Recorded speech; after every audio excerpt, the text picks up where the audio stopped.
Bonjour à tous et bienvenue à l'Assemblée nationale. Le débat budgétaire se poursuit dans l'incertitude. Le temps est compté puisque le Parlement a jusqu'au 23 décembre minuit pour se prononcer sur ce budget 2026. Alors on va refaire le film de la séance. Nous sommes le 31 octobre, il est un peu moins de 16 heures en séance publique. La taxe Zuckman est en discussion. La taxe Zuckman, du nom de l'économiste Gabriel Zuckman. Cette taxe est un impôt plancher de 2% sur les patrimoines de plus de 100 millions d'euros. Plusieurs amendements ont été déposés en séance pour moduler cette taxe, ce qui a donné lieu à des débats très vifs. Plusieurs philosophies s'affrontent dans l'hémicycle. La séance est ouverte. Retour sur une journée budgétaire marquante. Nous en venons maintenant aux amendements relatifs à la taxation des hauts patrimoines examinés par priorité. Des additionnels après l'article 3 et nous commençons une discussion commune qui va être longue. Le 639, Monsieur Brun. Monsieur Baumel. Merci Madame la Présidente. Il s'agit d'une proposition tendant à instaurer un ISF climatique avec trois composantes classiques, une composante socle à taux faible, une composante chapeau avec des taux progressifs et une composante plancher assurant une imposition minimale des personnes ayant un patrimoine supérieur à 50 millions d'euros, auquel s'ajoute un bonus-malus pour tenir compte de l'empreinte carbone des actifs. Je voudrais m'adresser au gouvernement et à mes collègues macronistes. Nous le savons, à ce stade de la discussion, la poursuite même de cette législature tient désormais à la capacité du gouvernement et des groupes censés le soutenir de comprendre que le budget ne pourra être adopté que s'il cesse d'être le budget des seuls macronistes ou de l'ex-socle commun pour devenir le budget du pays tout entier. Et que ce budget ne peut devenir le budget du pays tout entier que s'il incorpore à un niveau substantiel l'exigence de justice fiscale portée par le tiers de cette Assemblée et plébiscitée par une majorité de Français. Chers collègues, vous n'aimez pas la taxe Zuckman, vous n'aimez pas la flat tax, vous n'aimez pas la taxe sur les holdings, vous n'aimez rien. Mais il est temps de comprendre qu'une concession, ce n'est pas quelque chose que l'on aime. C'est quelque chose que l'on fait par responsabilité. Et si vous ne voulez pas, dans quelques semaines, devoir expliquer à vos électeurs que vous avez bloqué la vie politique de ce pays par refus obstiné d'accepter la moindre mise à contribution de ceux qui ont bénéficié depuis 8 ans de largesses exceptionnelles et ne payent pas leur juste dû à l'effort budgétaire de ce pays, alors je vous suggère de finir par aimer quelque chose. Merci, Monsieur Baumel. Le 2378, Madame Feld. Merci Madame la Présidente. Alors moi je vais vous parler de la journée des politocrates. Elle s'est tenue le 10 du mois de janvier 2025 pour marquer l'épuisement par les 1% les plus riches du monde de leur quota carbone annuel mondial. Bernard Arnault est encore plus fort, il épuise son quota carbone annuel le 1er janvier à 2h15 du matin. En fait, on ne l'entend pas beaucoup ici, mais la dette la plus effroyable que nous sommes en train de laisser à nos enfants, c'est la dette climatique. Et elle est décuplée par la pollution inhérente au mode de vie des plus riches. Or, les conséquences sont dramatiques. Le rapport du Lancet Countdown, en collaboration avec l'OMS, publié il y a 2 jours, nous montre que le taux de mortalité lié à la chaleur a augmenté de 23% depuis 30 ans, avec plus de 550 000 morts par an. Les sécheresses et les vagues de chaleur ont eu pour effet de placer 124 millions de personnes en situation d'insécurité alimentaire en 2023. Nous en connaissons aussi les effets sur notre propre territoire, en particulier dans le domaine agricole, qui subit les maladies, les épidémies, sécheresses, inondations, gel et autres calamités liées au réchauffement climatique, n'en déplaise au Rassemblement national, qui est très sceptique sur ces éléments et qui pourtant prétend défendre les agriculteurs.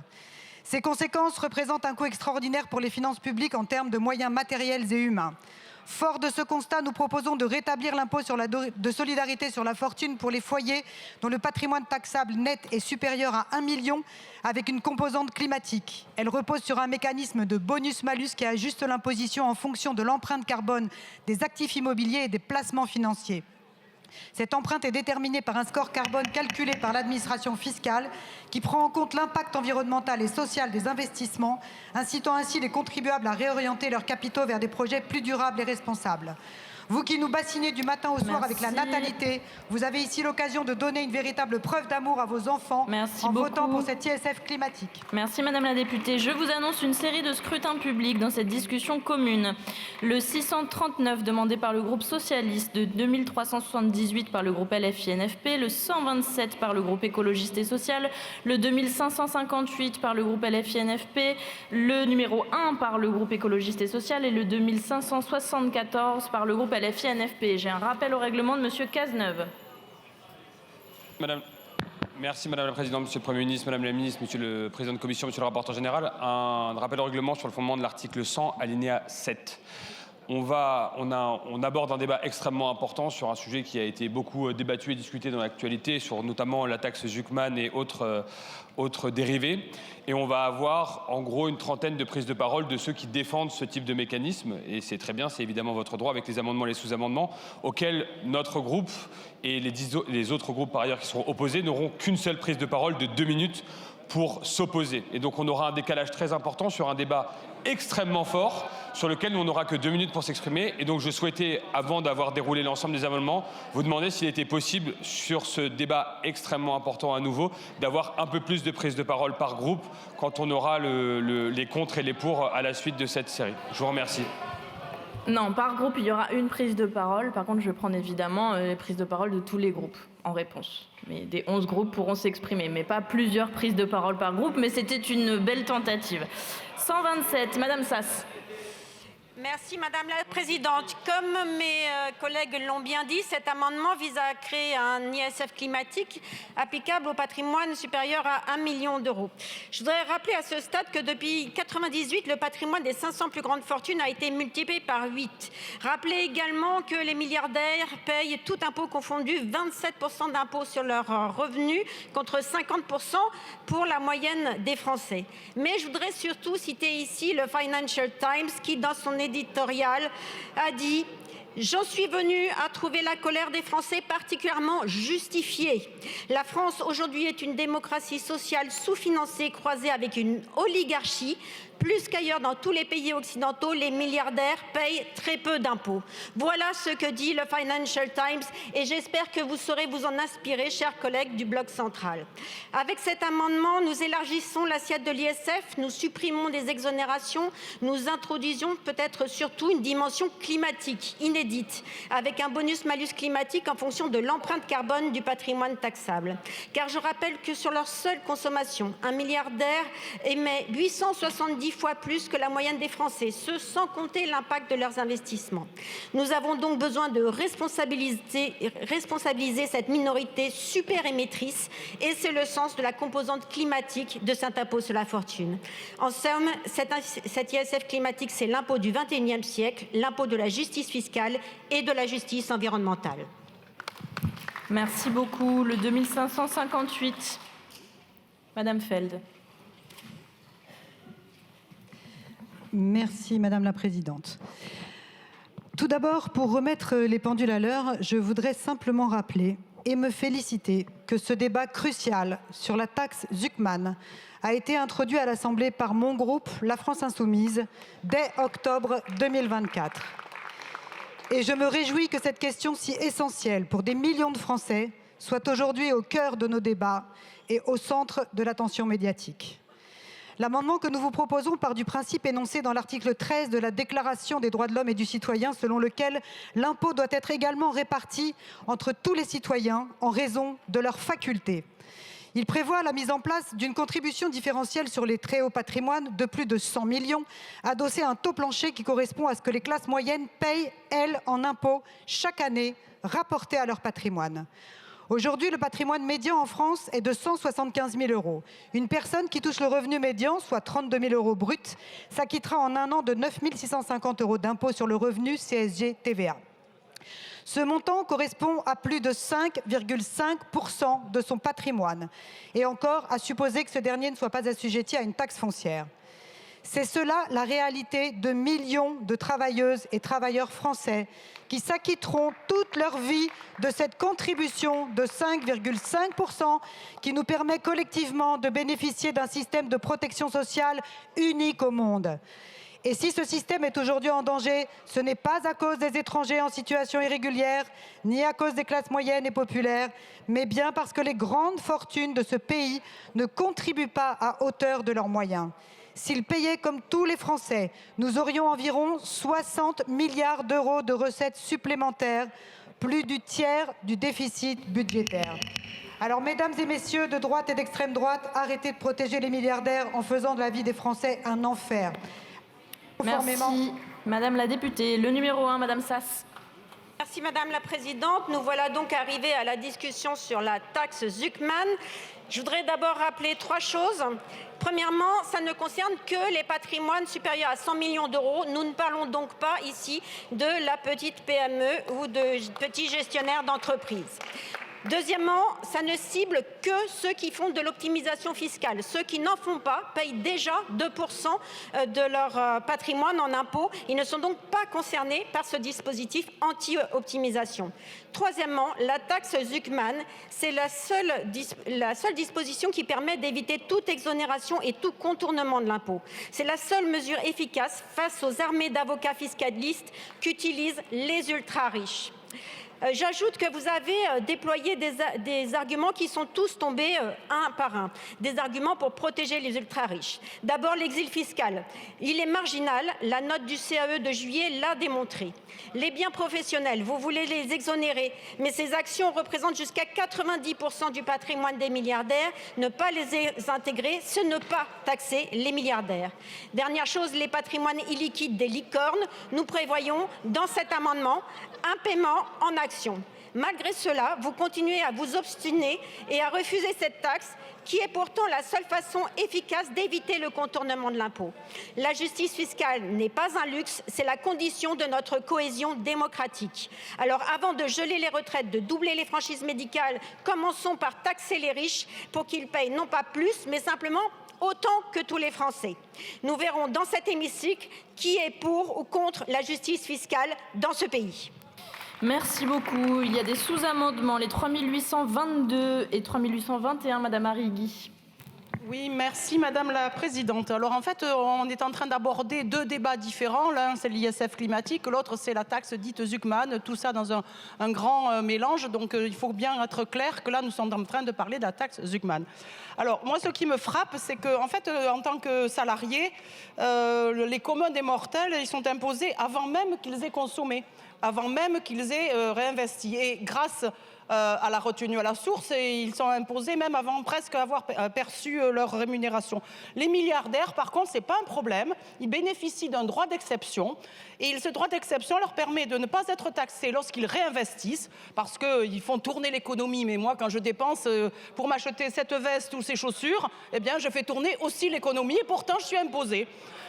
Donc ils réinvestissent et alors quand ils thésaurisent encore mieux parce que là ils échappent à tout impôt parce qu'ils mettent ça dans des holdings. Et qu'est-ce que c'est qu'une holding? En fait la holding c'est devenu le coffre-fort des riches. Et qu'est-ce qui se passe ensuite? Quand il y a un décès ou une donation, ils transfèrent avec le pacte Dutreil. Et ensuite, évidemment, quand ils ont transféré avec le pacte Dutreil, eh bien, ils transfèrent le pacte Dutreil ou ils transmettent par héritage. Et donc, tout ça en franchise d'impôt ou quasiment. Donc, vous avez en fait supprimé tous les dispositifs qui permettaient de réguler le capital, tous les dispositifs qui permettaient de réguler l'accumulation. Et en fait, vous avez supprimé, Jean-Paul Mattei en a parlé ce matin, vous avez supprimé le précompte, vous avez supprimé et affaissé le PFU, vous avez supprimé l'ISF, vous avez supprimé l'exit tax, vous n'avez pas régulé le pacte de Dutreil, vous n'avez pas régulé la niche Copé, et donc, c'est pas un mystère, du coup, les 500 plus grandes fortunes ont été multipliées par 9,4, soit 844% entre 2003 et 2023. Mais les prix à la consommation, eux, n'ont évolué que de 39%. Alors tout ça, à la limite, raisonnant par l'absurde, tout ça ne serait pas un problème. Après tout, il y en a qui s'enrichissent, ils ont plus qu'ils ne peuvent dépenser de toute leur vie et de cette génération. Pourquoi pas? Mais pendant ce temps, Pendant ce temps, nous avons 10 millions de pauvres, nous avons un taux de pauvreté qui est complètement à la dérive. Vous avez le PLFSS que vous nous proposez où ceux qui payent, ce sont ta classe moyenne et les classes populaires. Et vous avez des plans de licenciement qui partout fusent dans tout le pays.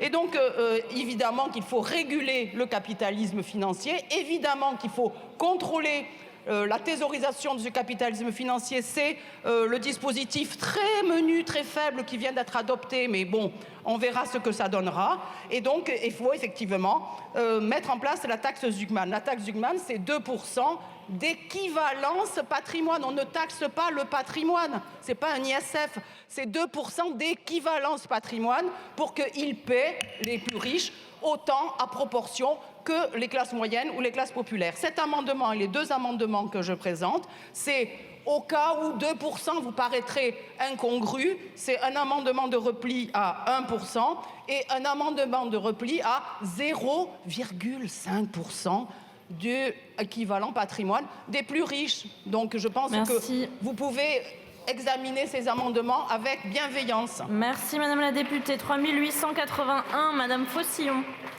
Toujours un sous-amendement. Oui, merci Madame la Présidente.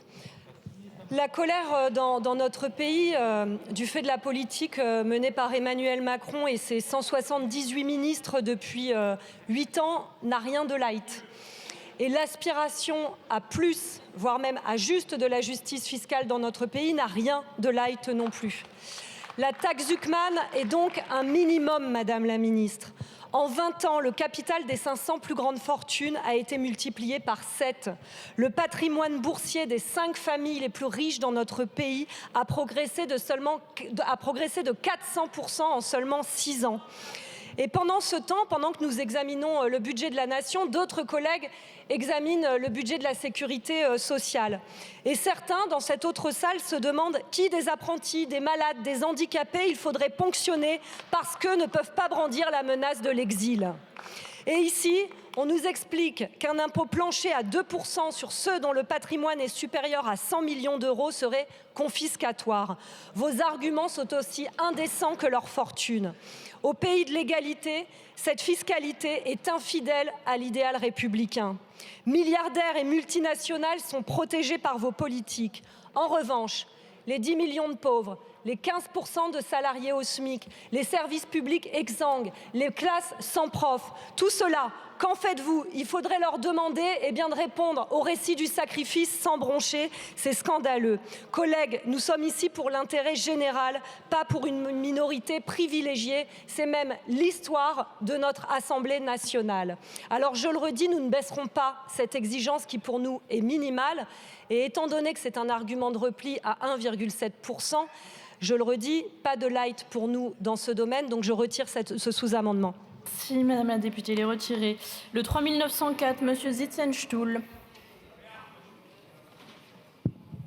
Merci Madame la Présidente. Mes chers collègues, c'est un sous-amendement pour un petit peu rééquilibrer les discussions, qui vise à reporter au calendrier grec la mise en place d'une éventuelle taxe Zuckman.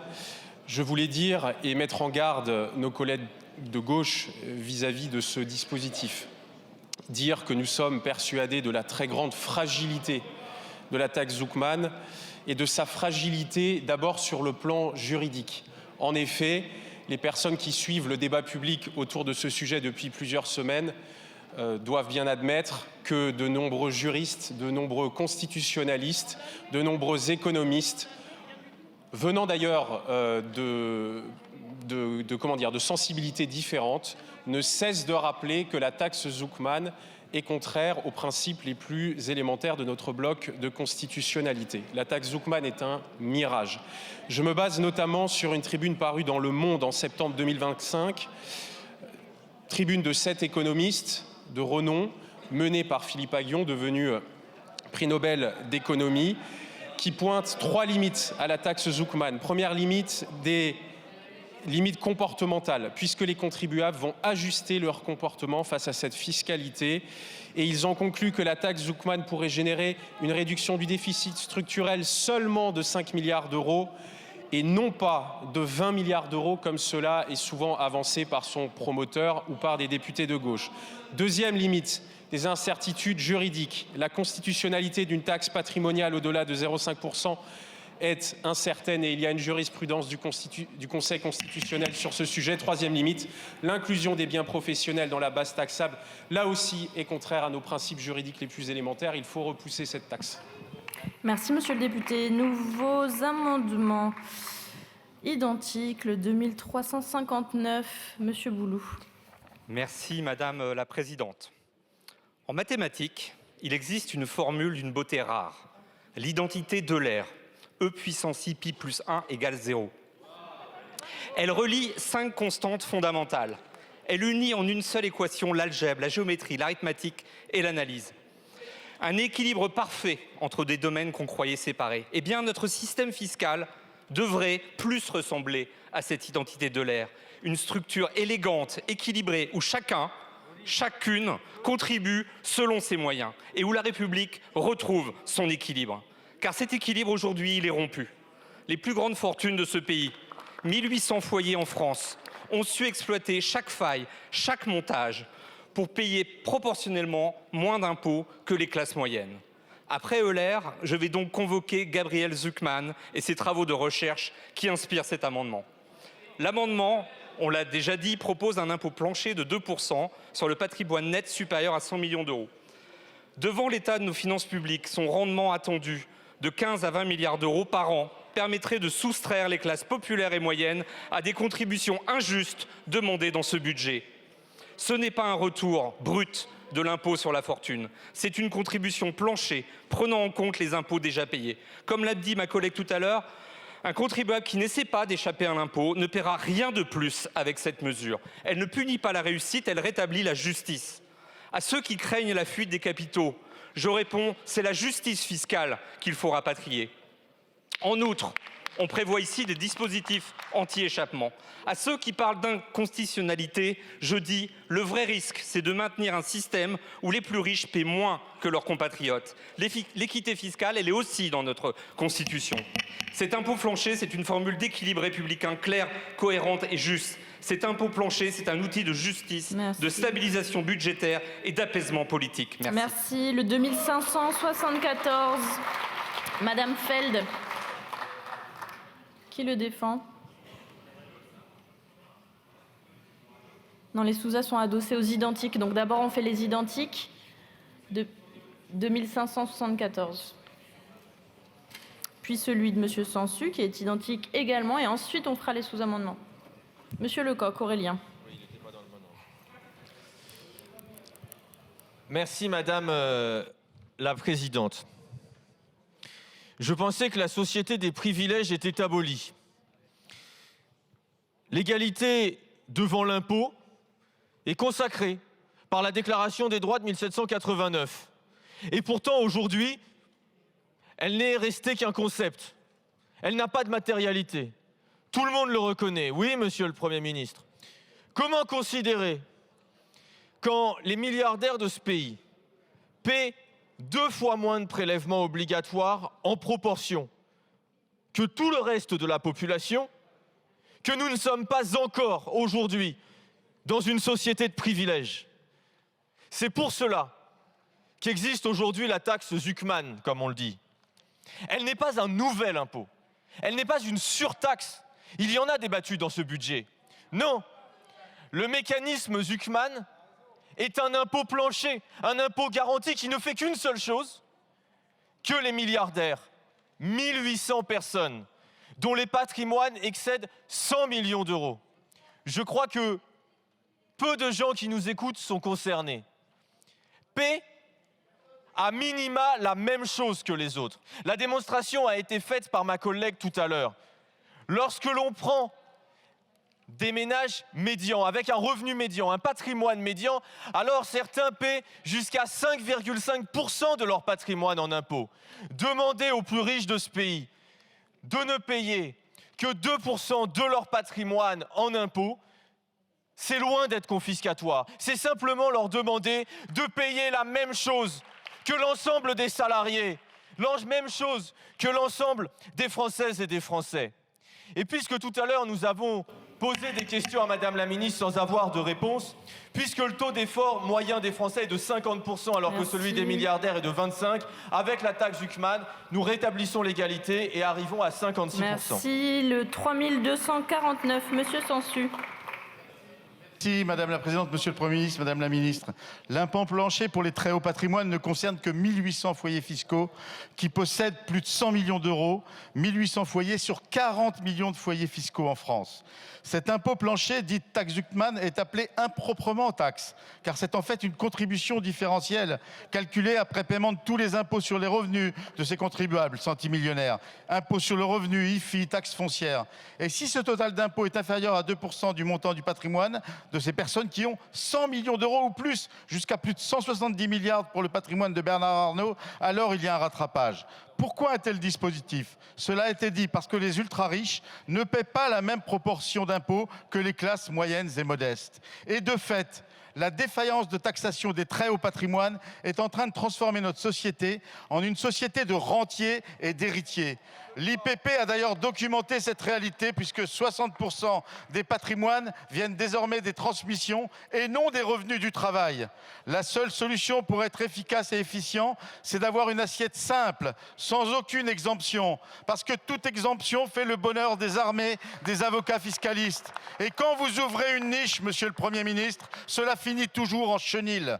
Or, après avoir diminué l'impôt des grandes fortunes et des très grandes fortunes et des grandes entreprises depuis 2017, jusqu'à s'asseoir sur 60 milliards de ressources, ce sont maintenant les habitants de notre pays qui sont appelés à passer à la caisse. Le PLF comme le PLFSS en sont les vecteurs, au détriment des apprentis, des malades, des personnes en situation de handicap, des collectivités territoriales, des investissements dans la transition écologique, dans les hôpitaux, dans les écoles.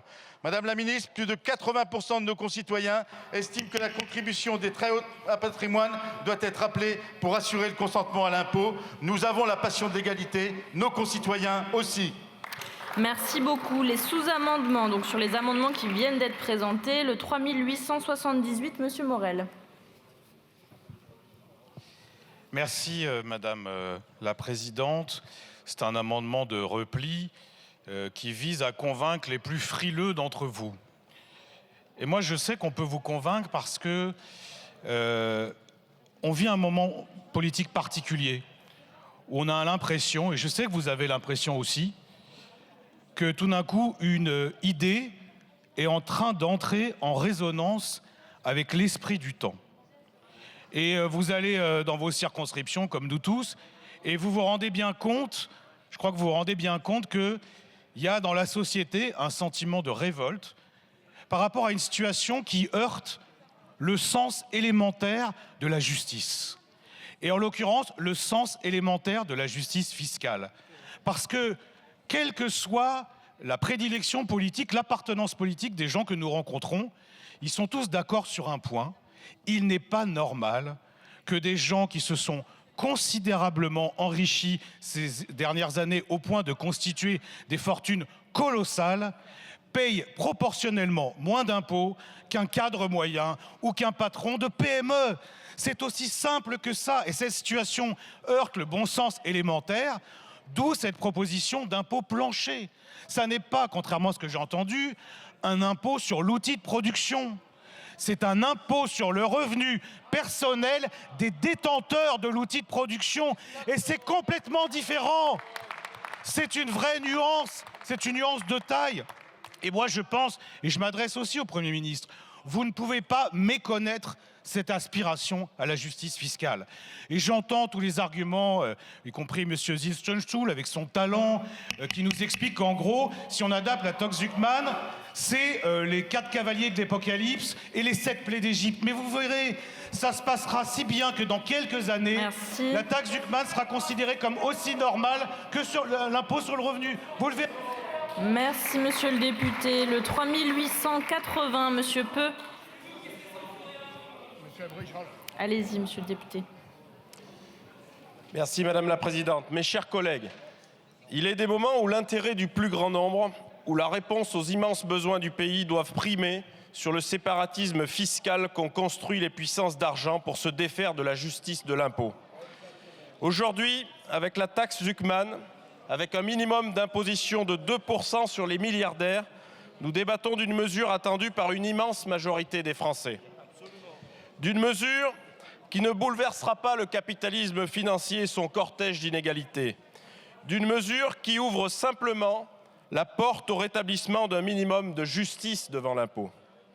Et pourtant, certains ici dans cette Assemblée préfèrent défendre les intérêts de cette infime minorité de privilégiés, de ces 1800 super riches. Ils s'opposent à cette mesure en invoquant des arguments fallacieux, toujours les mêmes depuis des décennies.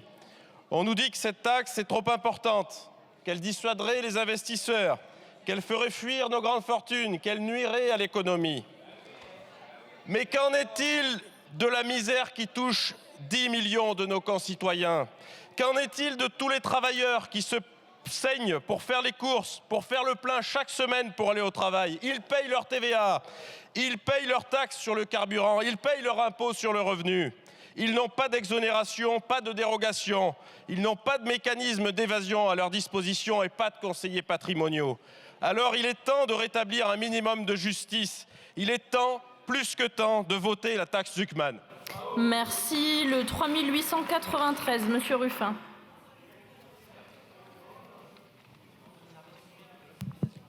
Merci Madame la Présidente. Monsieur le Premier ministre, vous avez sur ces bancs des responsables, des raisonnables, des modérés, des sociodémocrates, des réformistes, des mous. Des mous. Mais que se passe-t-il? Quelle est la réalité?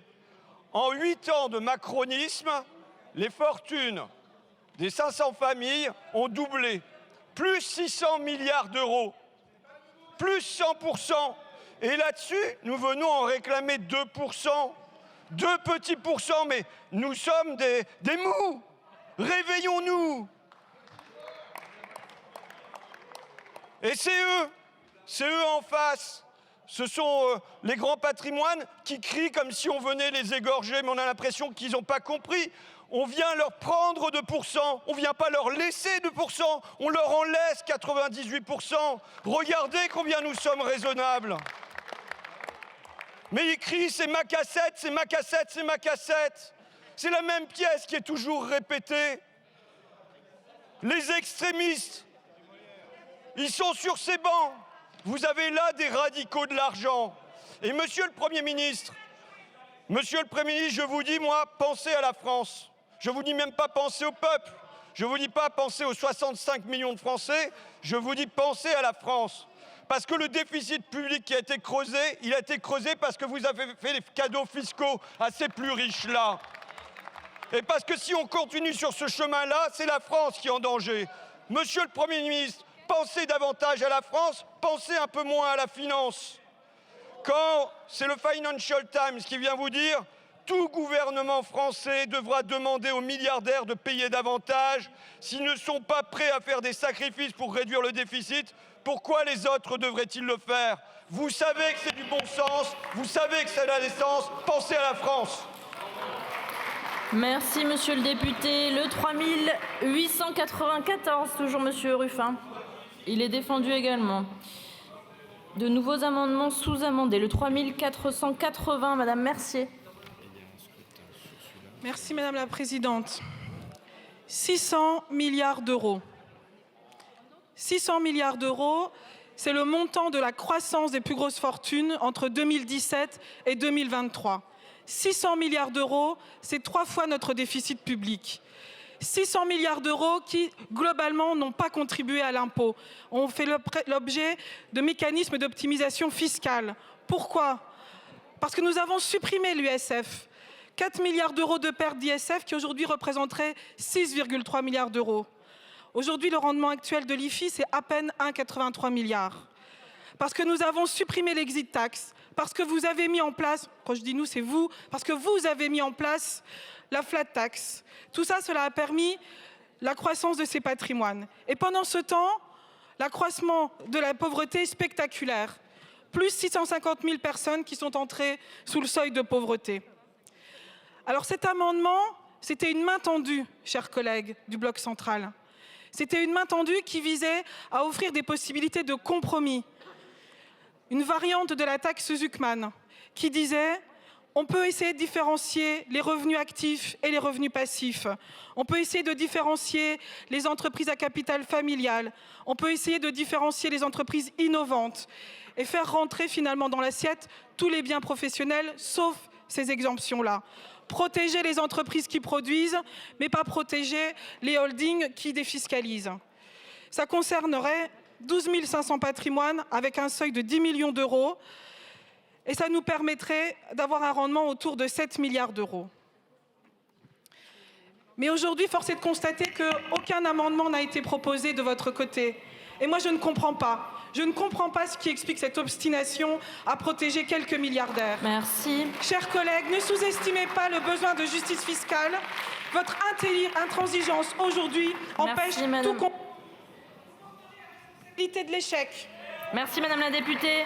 Je vous informe que sur cet amendement, le 3480, il y a eu une demande de scrutin public par le groupe LFI-NFP. Sur des sous-amendements de la série, le 3895 et 3896, des scrutins publics également demandés par le groupe LFI-NFP. Les scrutins sont annoncés dans l'enceinte de l'Assemblée nationale. Sous-amendement sur l'amendement que vient de présenter Madame Mercier, le 3895, Madame Lejeune.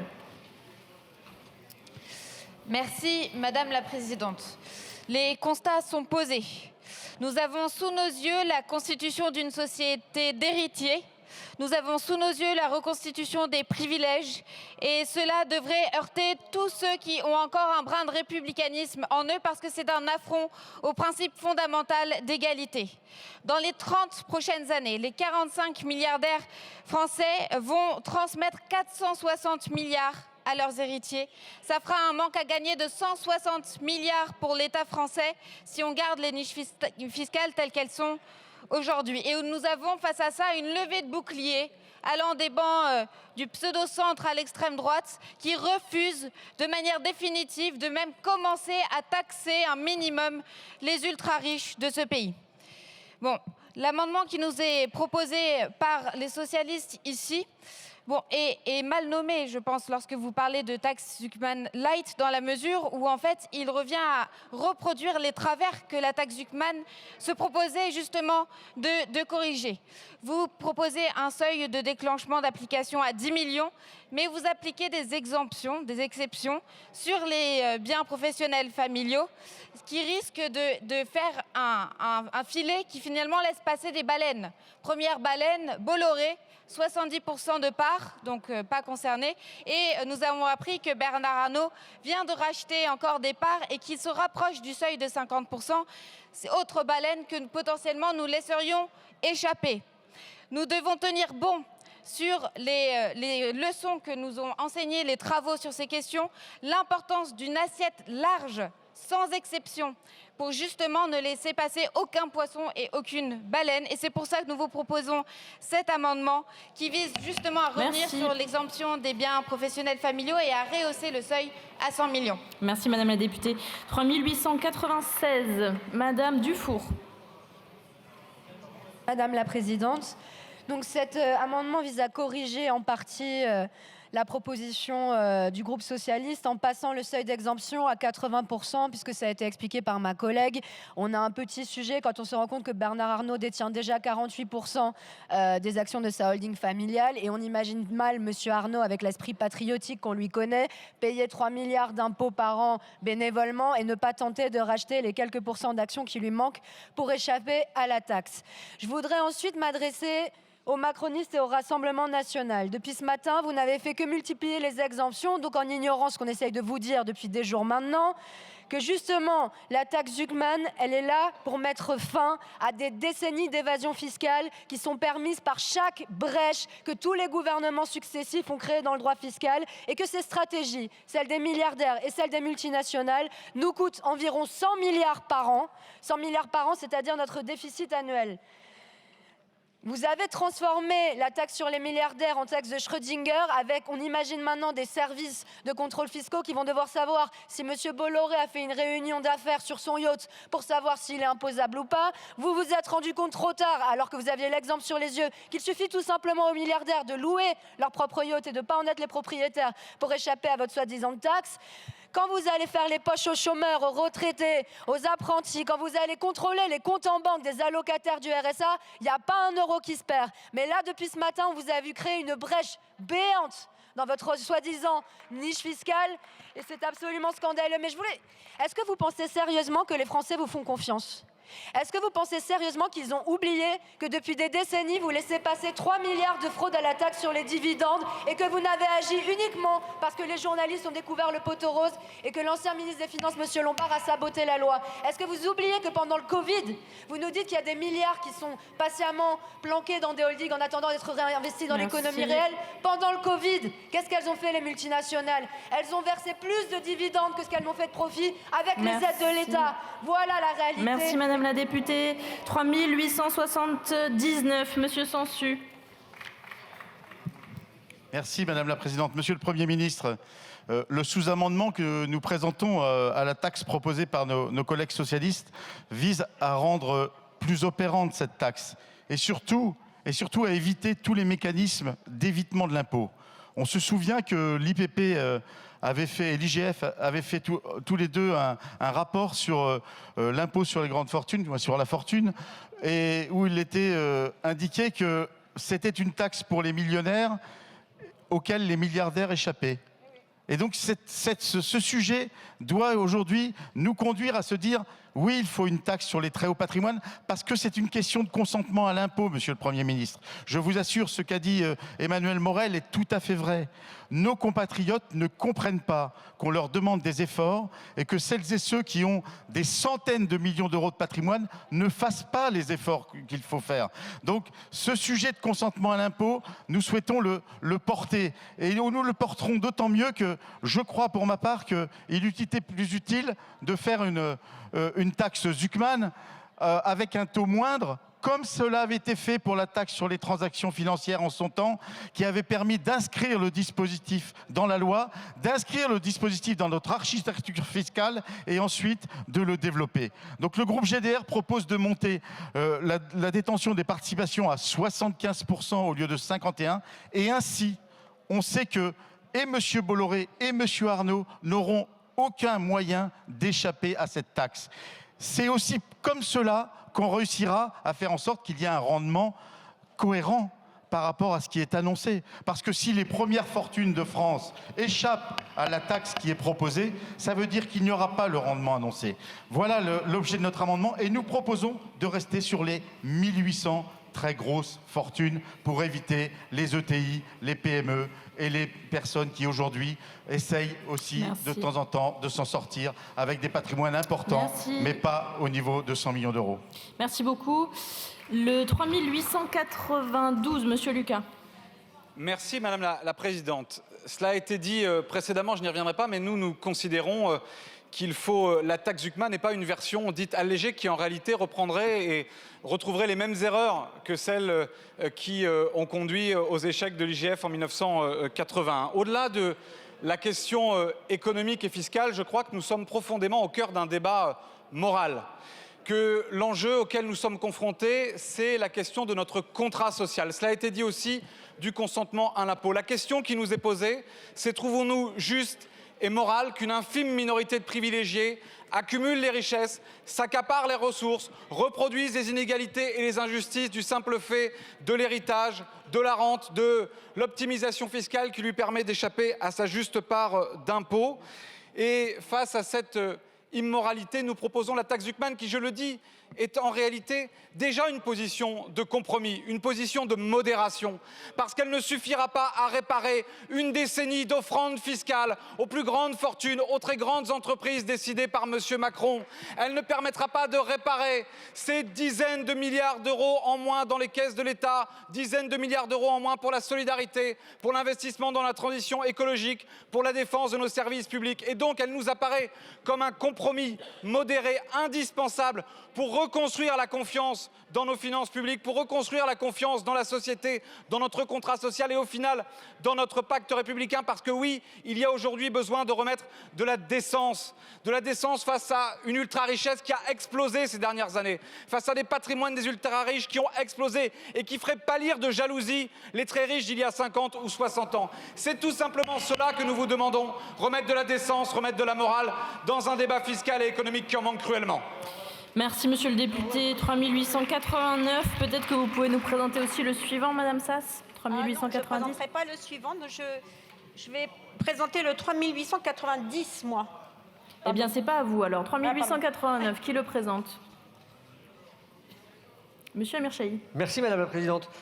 On assiste depuis quelques jours, et on l'a vu tout à l'heure, à un mouvement de panique de la part du gouvernement et de quelques-uns de ses soutiens, dont on voit que depuis le début, il s'agit de multiplier les exemptions, les exonérations, les niches d'optimisation fiscale, les exceptions faites à la règle de l'impôt, pour une seule raison, c'est pour échapper coûte que coûte à l'obligation qui est celle des plus grands fortunés de ce pays, qui procède à un accaparement inadmissible des richesses, pourtant produites par l'essentiel des salariés de ce pays, et qui par tous les moyens trouvent les subterfuges pour pouvoir échapper à ce qu'ils doivent pourtant au minimum, c'est-à-dire une contribution juste à la fortune, elle, injustement acquise très souvent, et sur laquelle ils assoient, cultivent et veulent prolonger leurs privilèges.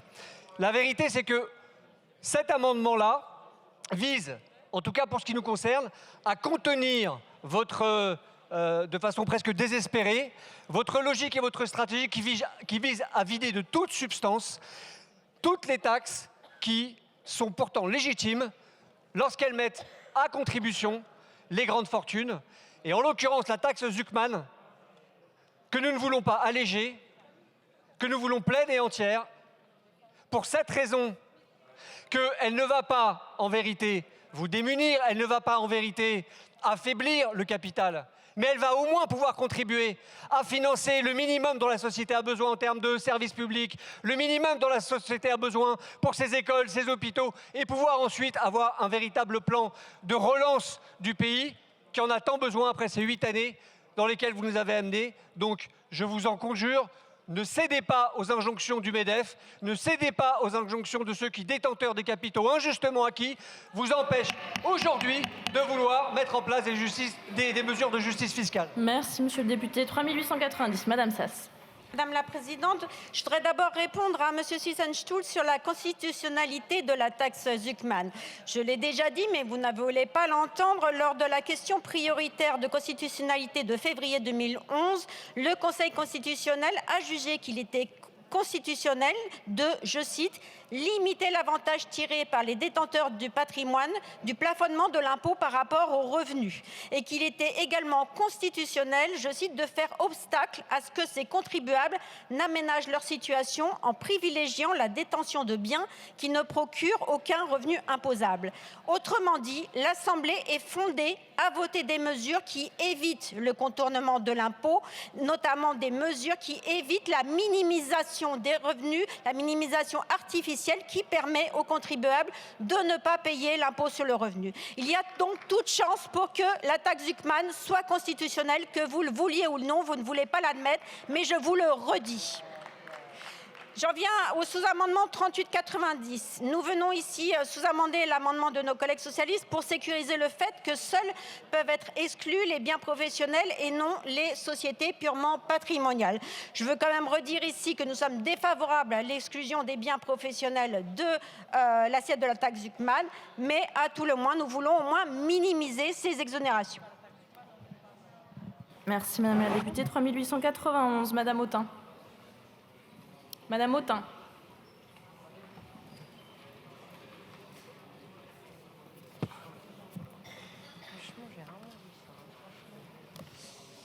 Mes chers collègues, la taxe Zuckman de 2% touchant le patrimoine de celles et ceux qui ont plus de 100 millions d'euros, et d'ailleurs en général ce sont ceux et pas celles, incluant les mal nommés biens professionnels, c'est la seule façon de faire en sorte que les milliardaires contribuent autant à la solidarité nationale que toutes les autres catégories sociales.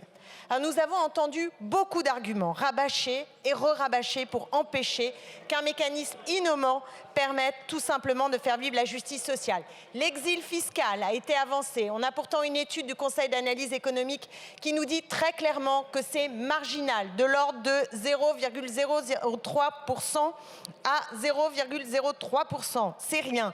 Les détenteurs de licorne, les pauvres n'auraient pas de liquidité comme Mistral. Eh bien, il y a d'autres moyens de payer, étalés dans le temps ou payés en nature. On nous a encore dit que, attention, il ne fallait pas toucher aux biens professionnels, alors que c'est le cœur du problème et que ces biens professionnels n'ont rien à voir avec le four du boulanger ou avec le tracteur du paysan. Il s'agit précisément du cœur de la façon dont se structure la fortune des milliardaires. Et donc, si on ne touche pas à ça, on est à côté, on rate la cible. Alors, il y a ici une proposition maintenant de taxe light. Mais exonérer les grandes fortunes qui possèdent plus de 51% des parts de leur entreprise, c'est ouvrir la machine à optimisation fiscale que notre impôt plancher visait précisément à empêcher. Je donne un exemple. Bernard Arnault possède aujourd'hui 48% de LVMH. Avec la taxe light, il suffirait qu'il rachète 3% de LVMH et il atteint le seuil de 51%. Et donc on a l'homme le plus riche de France qui peut, avec la taxe light, continuer à ne pas payer d'impôts. Et c'est pourquoi nous voudrions que cette taxe light ne soit pas light et qu'au moins les patrimoines d'une valeur supérieure à 500 millions d'euros, eh bien au-dessus de ce seuil, ne soient soumis à aucune exception, exemption, exonération. Merci Madame la députée. Monsieur le rapporteur général, vos avis. Merci Madame la Présidente. Donc dans un premier temps, je vais tenter de faire une analyse synthétique des riches amendements qui nous ont été proposés. Bon courage pour vous parce que vous allez devoir m'écouter. Alors, pour les amendements 639 à 127, il s'agit en réalité d'un ISF climatique en 3 composantes, un socle applicable dès 1 million d'euros, taux de 0,5, un chapeau avec un barème progressif appliqué à la fraction du patrimoine allant de 10 millions à 1 milliard d'euros et un plancher qui s'apparente à la taxe Zuckman, on va y revenir, en prévoyant une contribution minimale de 2% du patrimoine global pour les personnes dont le patrimoine dépasse 50 millions et 100 millions selon les amendements, incluant les biens professionnels. Deuxièmement, pour les amendements 25-58 à 32-49, ils proposent tous des taxes Zuckman, puisque c'est désormais un terme compris par tout le monde, de 5,5% pour le premier et 2% pour les suivants, sur les patrimoines de plus de 100 millions. Et ça fonctionne comme une contribution différentielle, ça a été très bien expliqué par nos collègues avec des amendements de repli. Et enfin, troisièmement, l'amendement 3480 est un peu différent. Lui, il nous propose une sorte de taxe Zuckman atténuée avec un taux de 3% appliqué au patrimoine de 10 millions d'euros et plus, mais sur une assiette qui exclut les biens professionnels, dits familiaux ou innovants, là où les premières versions incluent tous les biens professionnels. Les commentaires. D'abord, la Commission a donné un avis défavorable à ces amendements et je vais tenter de vous donner quelques arguments. Premier argument, la France est le dernier des 35 pays dans le classement de la compétitivité fiscale des entreprises. Le dernier. Ce sont les chiffres de la Tax Foundation. Deuxièmement,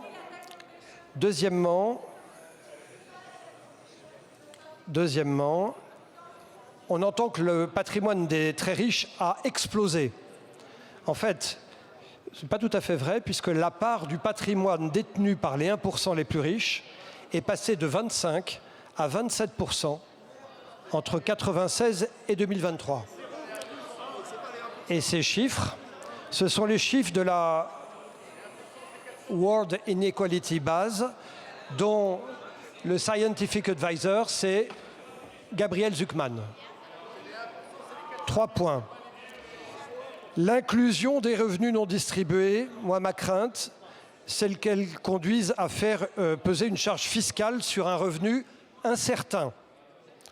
Troisième point, cette ponction sur de l'argent qui n'existe pas, en tout cas qui n'existe pas encore, et sans plafonnement, c'est un sujet fondamental, aura probablement un caractère confiscatoire qui sera jugé comme tel par le Conseil constitutionnel. L'absence de plafonnement conduit à cela.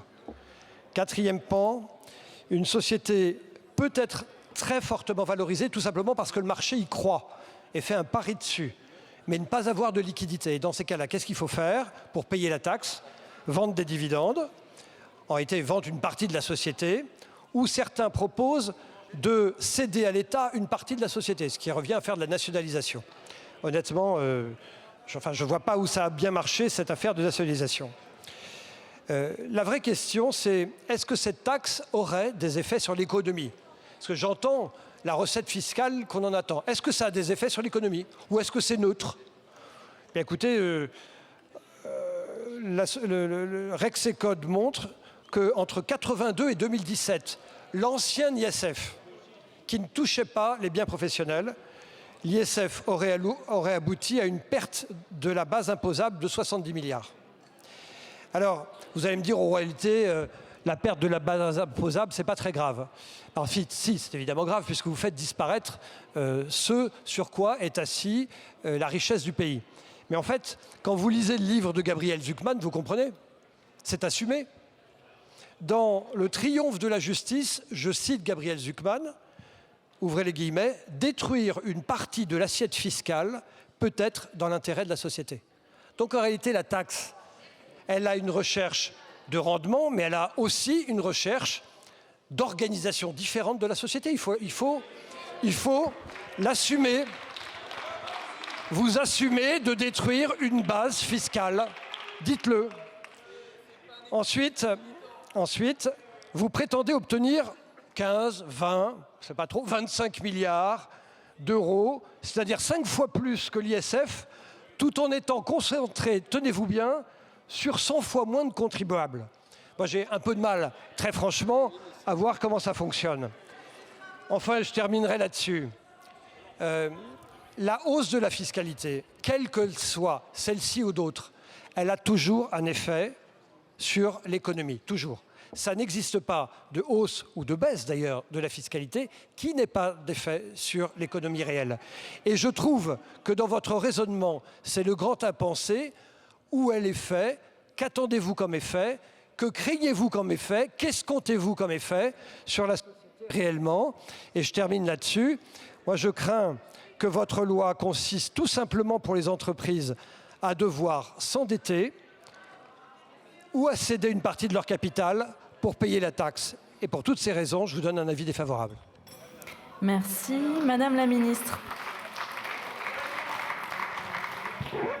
Madame la Présidente, je vais chercher à avoir un propos sur non pas chaque amendement, mais sur, au fond, les principes qui ont été défendus et quelques éléments de départ.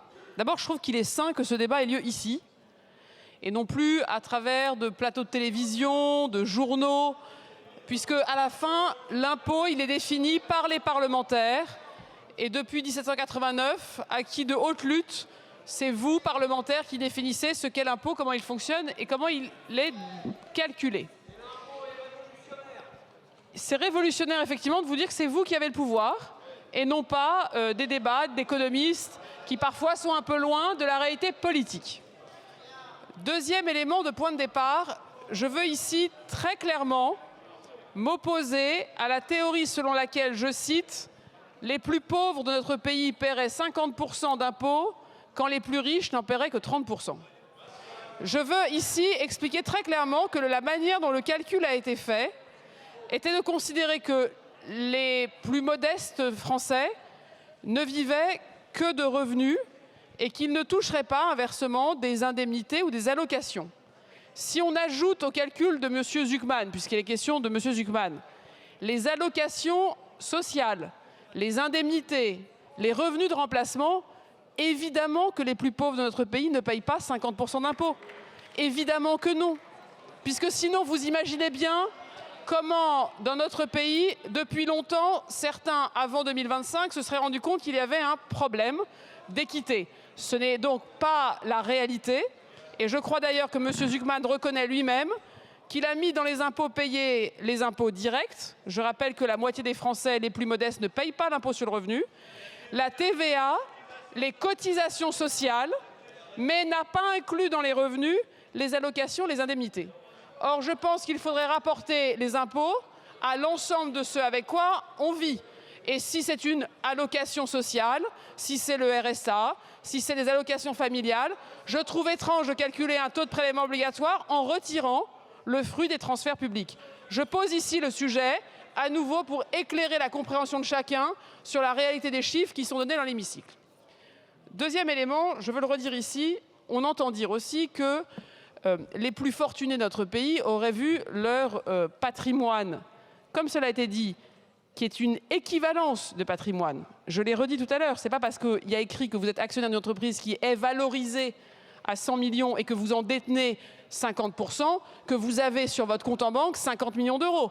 On parle bien d'une équivalence patrimoine, c'est Mme Arrigui qui a cité cette expression.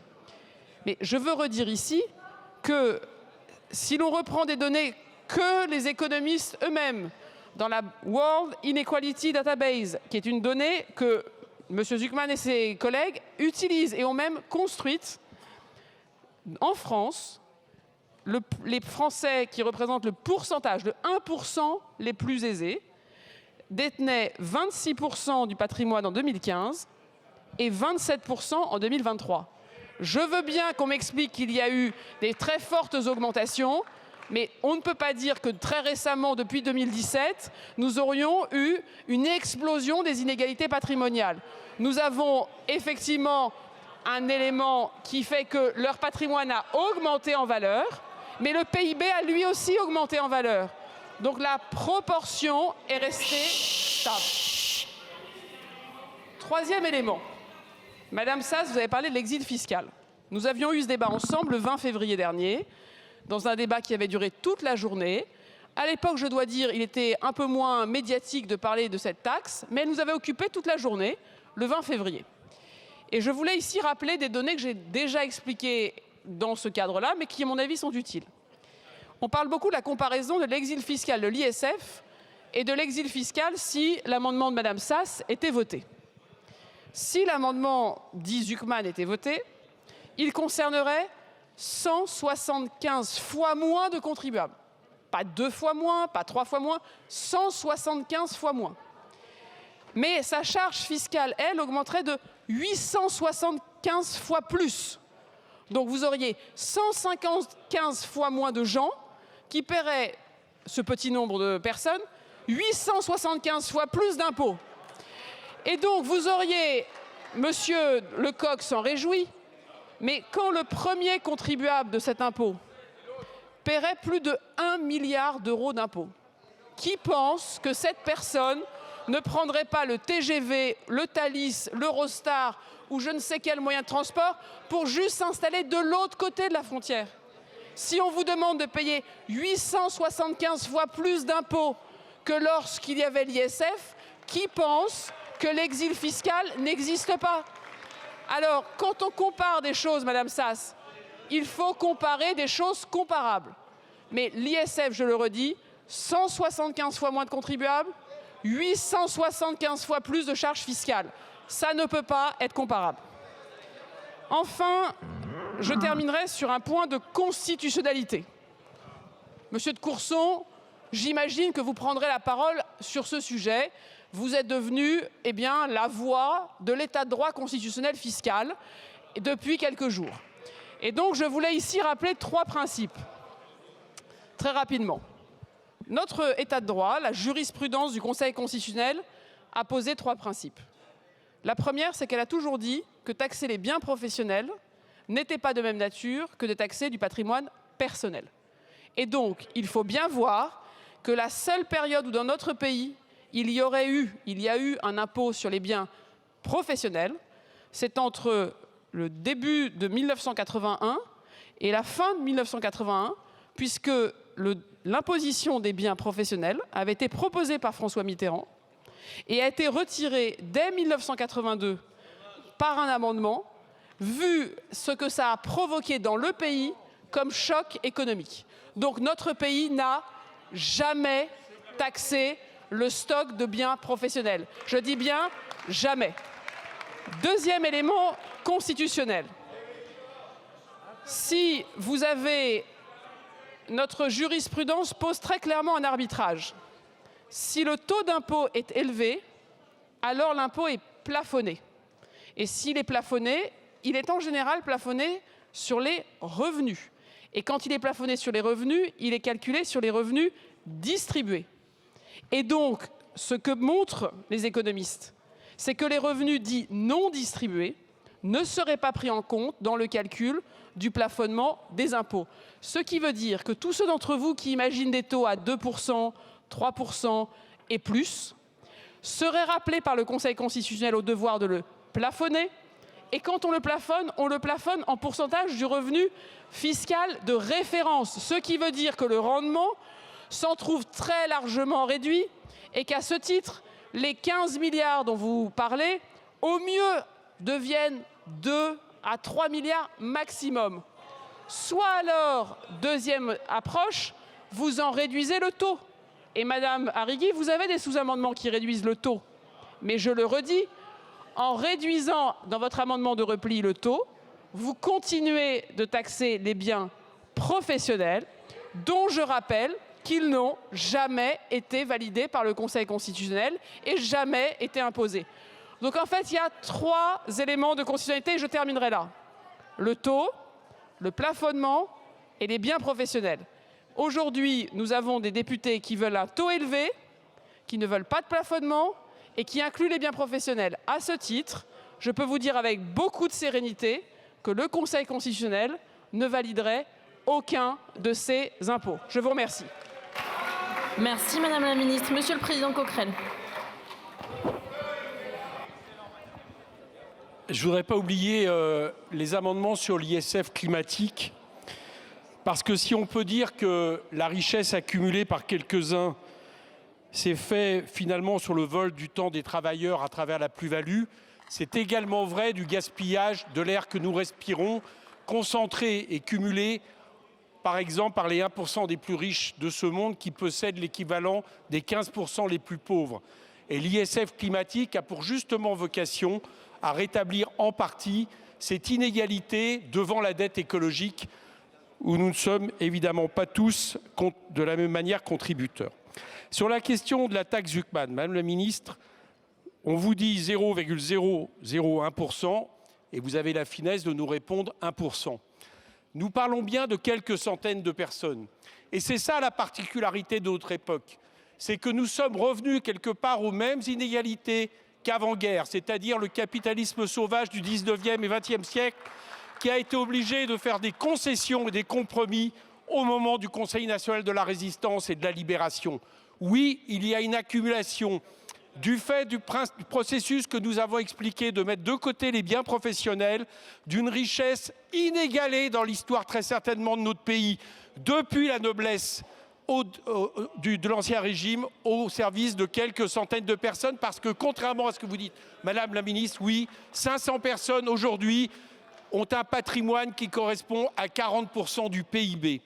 Alors, à partir de là, la question qui nous est posée, c'est ces 500 personnes qui ont un taux d'effort fiscal de 25%, comment faire en sorte qu'elles aient un taux fiscal qui se rapproche justement des 0,1% les plus riches qui, eux, sont assujettis à l'impôt sur le revenu. Et la taxe Zucman tape exactement pile là où il faut, avec un palier de 2% dont je rappelle qu'il déduit tous les impôts physiques que payent ces personnes. On ne peut donc pas dire qu'ils paieront 2 fois l'impôt puisqu'ils le déduiront et qui permettent du coup effectivement de libérer des milliards d'euros.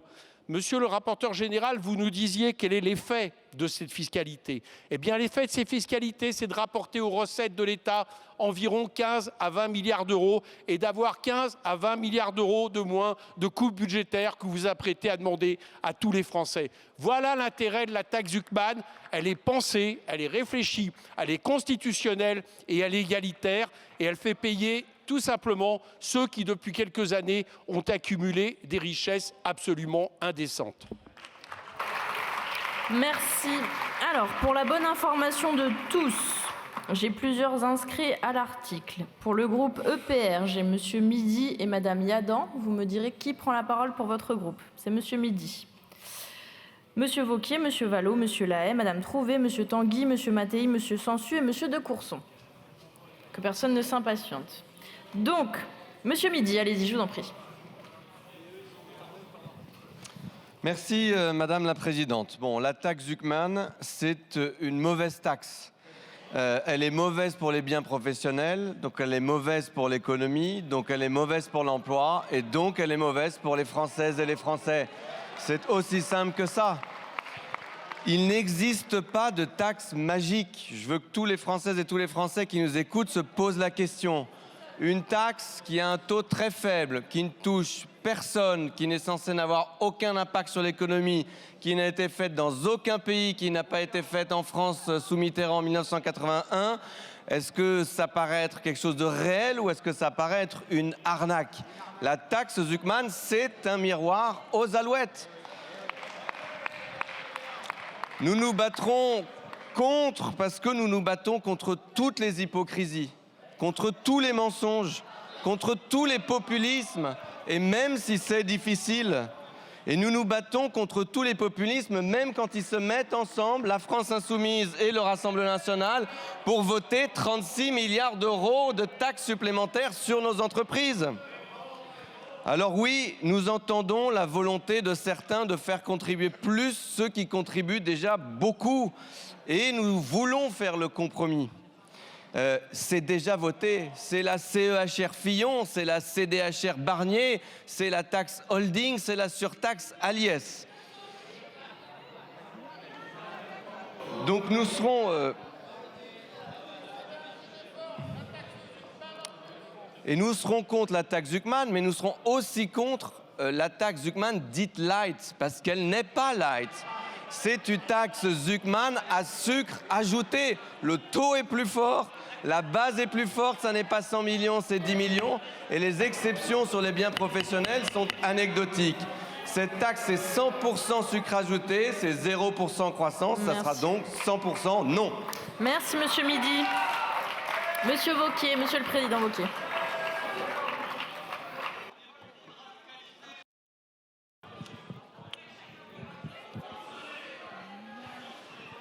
Chers collègues, nous voici donc arrivés à ce moment du débat budgétaire qui est celui de ce débat fou sur la taxe Zuckman. Cela fait plusieurs jours que nous avons un débat budgétaire. Notre préoccupation à nous, les députés de la droite républicaine, c'était de ne pas augmenter l'impôt sur le revenu, c'était d'éviter des mesures de refiscalisation, c'était d'obtenir des mesures importantes pour nous comme la défiscalisation des heures supplémentaires. Ce sera de proposer des économies sur la dépense.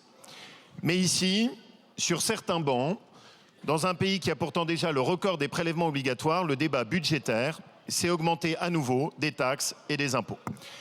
Et quelqu'un qui viendrait de Sirius et nous regarderait n'arriverait même pas à comprendre comment un pays qui a déjà tellement d'impôts et de taxes trouve encore le moyen de se demander s'il n'y a pas par miracle un petit endroit qu'on aurait oublié de taxer dans notre pays.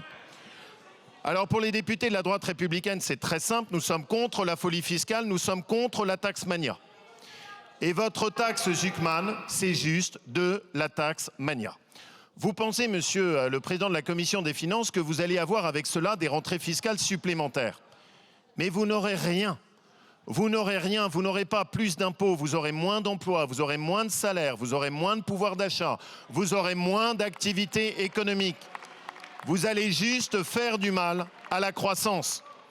Et la réalité, c'est qu'à force de tout taxer, vous n'aurez plus rien à taxer et que vous allez en plus écœurer la France qui travaille et la France qui entreprend. Et donc pour nous, nous nous obstinerons, vous nous trouverez en face sur ce chemin.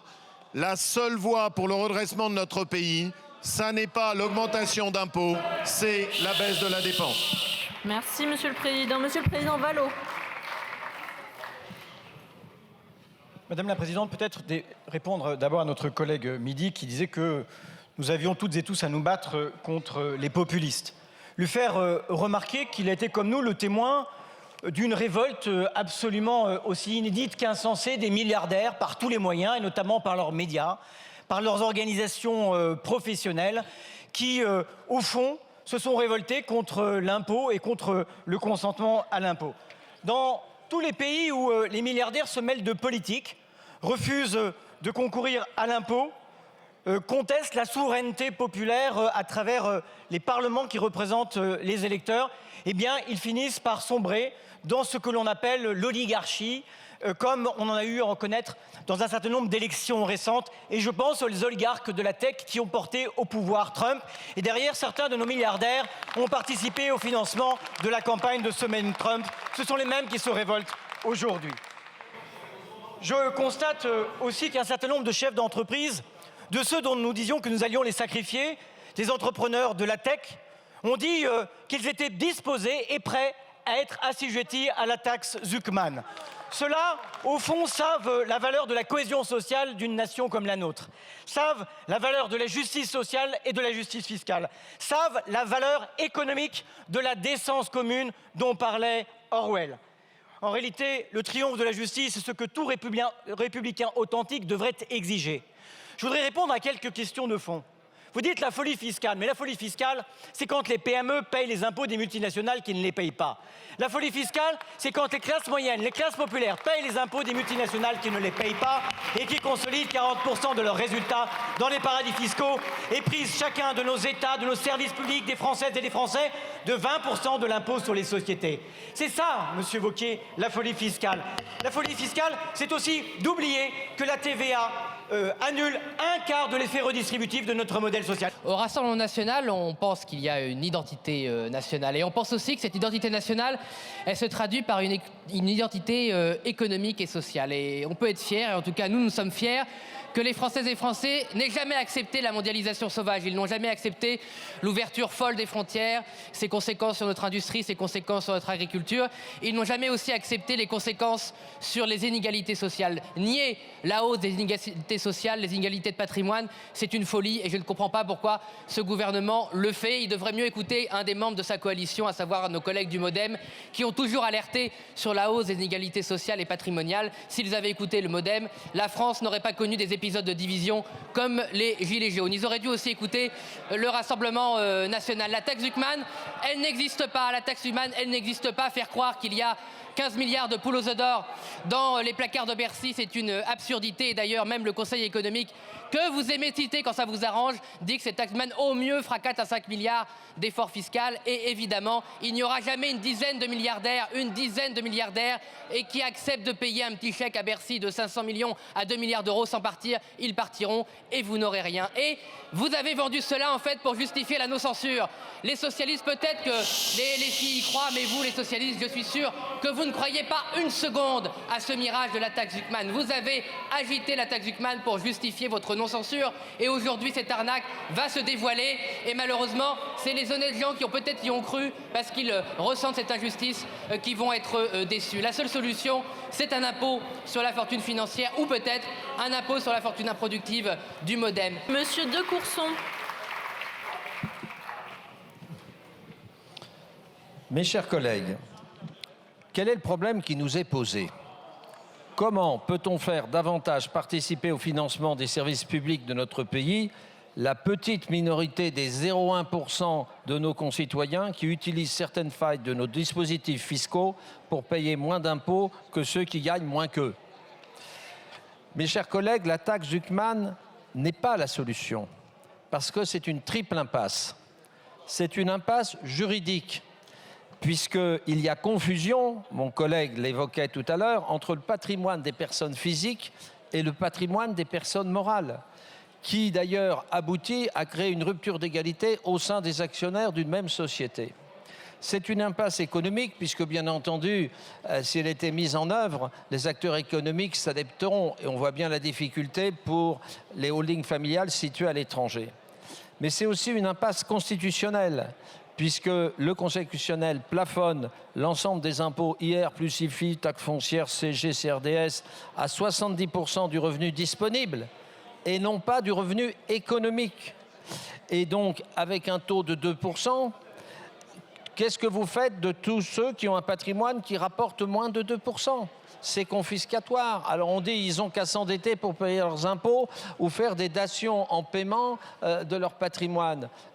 Bien entendu, le Conseil constitutionnel dira que ceci est contraire à la défense du droit de propriété. Donc en conclusion, je voudrais m'adresser à Monsieur le Premier ministre.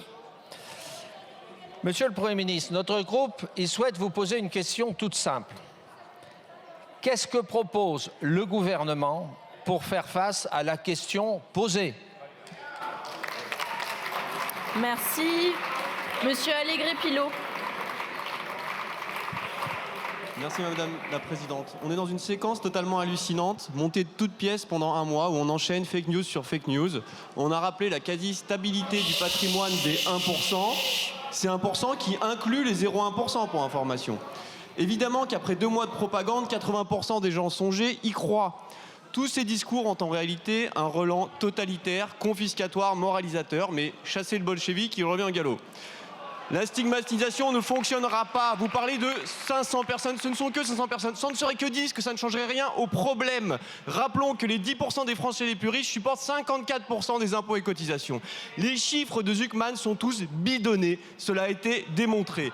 Le CAE que vous citez parle d'une destruction de valeur de 6 milliards d'euros pour 4 milliards d'euros de recettes. Mais le projet Zucman, c'est ainsi qu'il faut l'appeler, est assumé, c'est celui de la collectivisation de l'économie française ou de sa prédation par des fonds étrangers. On le sait, vous le savez. Le communisme est donc un fléau qui revient quotidiennement et s'abat sur les esprits comme la nuit chasse le jour. On devrait avoir la main qui tremble, chers collègues, pour prélever chaque euro supplémentaire dans la poche de celui qui crée, plutôt que de donner des leçons de décence. Les Français ne sont pas des cobayes pour vos expériences sociologiques. Vous ne voulez pas l'égalité, vous voulez l'égalitarisme.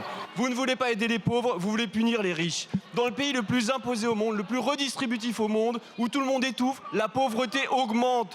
Quelle est votre solution? Ponctionner ceux qui sont déjà exilés fiscaux à 50%. Rassurez-vous, demain ils le seront tous. J'entends même parler d'un ISF climatique. Pendant que l'Inde célèbre l'extraction d'1 milliard de tonnes de charbon, dans quel monde vivez-vous? Notre pays n'est-il pas assez paupérisé et humilié par 40 ans de socialisme? Certains se complaisent ici à citer la Déclaration des droits de l'homme et du citoyen. Eh bien, permettez-moi de vous rappeler que l'article 13 prévoit que l'impôt vise à l'entretien de la force publique et des dépenses d'administration, pas à compenser l'indigence des socialistes. Coupez dans l'impôt, coupez dans la dépense, libérez les Français. Voilà, débat très vif dans l'hémicycle sur cette taxe Zucman. Vous avez vu, plusieurs amendements ont été déposés pour tenter de moduler le périmètre de cette taxe proposée par la gauche. Alors, qu'en est-il? Est-ce que cette taxe sera votée? Résultat tout de suite, c'est l'heure du vote. Nous allons donc passer au vote. Scrutin public sur le 639 avec un double avis défavorable. Le scrutin est ouvert. Le scrutin est clos. Résultat. Votant 408, exprimé 406, majorité 204 pour, 173 contre 233. L'Assemblée n'a pas adopté. Le suivant, le 2378, scrutin public, double avis défavorable. Le scrutin est ouvert. Le scrutin est clos. Résultat du scrutin, votant 403, exprimé 400, majorité 201, pour 168, contre 232. L'Assemblée n'a pas adopté. Le suivant, le 127, double avis défavorable, scrutin public, le scrutin est ouvert. Le scrutin est clos. Résultat du scrutin, votant 404, exprimé 400, majorité 201, pour 167, contre 233. L'Assemblée n'a pas adopté. Le 2558, scrutin public, double avis défavorable. Le scrutin est ouvert. Le scrutin est clos. Résultat du scrutin, votant 402, exprimé 341, majorité 171, pour 106, contre 235. L'Assemblée n'a pas adopté. Sur l'amendement de Madame Sass, nous commençons par voter les sous-amendements. Le premier, celui de Madame Arrigui, le 3822, à main levée. Qui est pour? Qui est contre? Il est rejeté. Le 3821, qui est pour? Qui est contre? Il est rejeté. Le 3904 de Monsieur Sitzenstuhl, qui est pour? Qui est contre? Il est rejeté. L'amendement numéro 1, donc de Madame Sass, qui n'a pas été sous-amendé. Par scrutin public, s'il vous plaît, double avis défavorable. Le scrutin est ouvert. Le scrutin est clos. Résultat du scrutin, votant 404, exprimé 399, majorité 200, pour 168, contre 231. L'Assemblée n'a pas adopté. Des amendements identiques, le 2359 de Monsieur Vallot, à main levée, double avis défavorable. Ah, par scrutin, excusez-moi. Il a été demandé sur l'identique de Madame Feld. Donc scrutin public pour l'ensemble des amendements identiques, double avis défavorable. Le scrutin est ouvert. Le scrutin est clos. Résultat du scrutin, votant 406, exprimé 400, majorité 201, pour 172, contre 228. L'Assemblée n'a pas adopté. L'amendement de Madame Mercier, sur lequel nous commençons par voter les sous-amendements. Sous-amendement 3895, par scrutin public, double avis défavorable. Le scrutin est ouvert. Le scrutin est clos. Résultat, votant 404, exprimé 349, majorité 175, pour 113, contre 236, l'Assemblée n'a pas adopté. Sous-amendement 3896, double avis défavorable, scrutin public, le scrutin est ouvert. Le scrutin est clos. Résultat, nombre de votants 406, exprimé 402, majorité 202, pour 168, contre 234. L'Assemblée n'a pas adopté. Sous-amendement à main levée, celui de Monsieur Sansu, le 3879. Qui est pour? Qui est contre? Il est rejeté. Le 3892, même avis, même vote. Il est rejeté. 3889, même avis, même vote. Il est rejeté. 3890, même avis, même vote. Il est rejeté. 3891, même avis, même vote. Il est rejeté. L'amendement donc qui n'a pas été sous-amendé de Madame Mercier, double avis défavorable et scrutin public. Le scrutin est ouvert. Le scrutin est clos. Résultat du scrutin, votant 403, exprimé 399, majorité 200, pour 171, contre 228. L'Assemblée n'a pas adopté. Et fin de parcours pour la taxe Zuckman à l'Assemblée nationale. Le texte initial et sa version remaniée ont tous deux été rejetés. Les députés ont voté contre l'instauration de cette taxe sur l'outil professionnel des plus riches à l'issue de débats, vous l'avez vu, très animés. Alors le vote solennel sur cette première partie du budget a été décalé. Il devait avoir lieu ce mardi 4 novembre, mais les débats ont pris du retard. On va continuer à suivre, bien entendu sur LCP, ce calendrier budgétaire très serré. La séance est levée. À très bientôt sur LCP.